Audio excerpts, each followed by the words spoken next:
اور ہم نے تم کو 7 آیتیں جو نماز میں دہرا کر پڑھی جاتی ہیں یعنی سورہ الحمد اور عظمت والا کلام عطا فرمایا ہے۔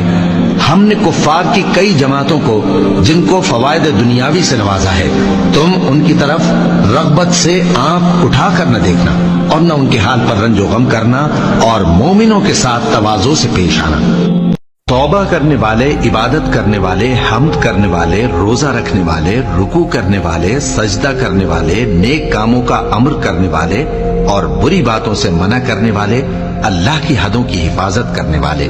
یہی مومن لوگ ہیں۔